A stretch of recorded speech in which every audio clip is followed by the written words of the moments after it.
Now अब हम यहाँ पे डिस्कस करेंगे क्वेश्चन नंबर 19 और क्वेश्चन नंबर 19 है हमारे पास Subba Rao started work in 1995 at an annual salary of rupees 5000 and received an increment of rupees 200 each year. In which year did his income reach 7000? और हमारे पास यहाँ है एक सुबह राव है और उन्होंने जो है वर्क किया है स्टार्ट 1995 और इनकी जो एनुअल सैलरी थी वो थी 5000, यानी हम यहाँ पे डायरेक्ट लिखेंगे A is equal to 5000 rupees. और इसके बाद यहाँ यहाँ उन्हें रिसीव किया है इंक्रीमेंट, यानी ये है common difference each year 200 rupees. तो यहाँ पे है डी कॉमन डिफरेंस जो है वो है 200 रुपीज़ ईच ईयर, यानी हर एक ईयर उनका जो इंक्रीमेंट उन्होंने रिसीव किया है वो है 200। और हमने यहाँ पे ये बताना है in which year did his income reach 7000, यानी किस ईयर में कितने साल बाद उसकी जो इनकम है वो यहाँ पे 7000 बन जाएगी।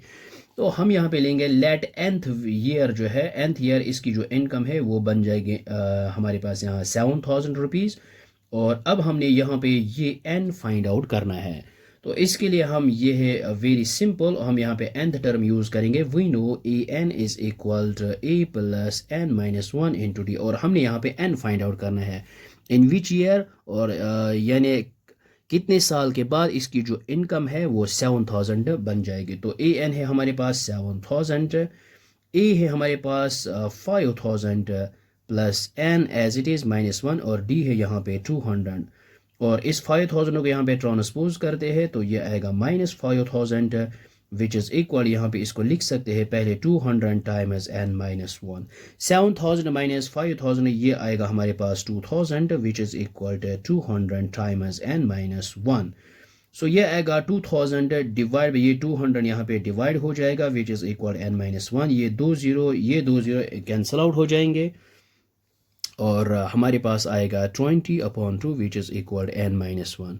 सो 2 10 आएगा 20 और ये आएगा 10 is equal N minus one. So minus को यहाँ पे ट्रांसपोज करते हैं -1, ये आएगा +1 is equal N. So N equal 10 + 1 ये आएगा 11। So it means that after 11th year his income reaches to 7000 rupees. So I hope आपको ये समझ में आया होगा, ये बहुत ही आसान है। So thanks for watching this video.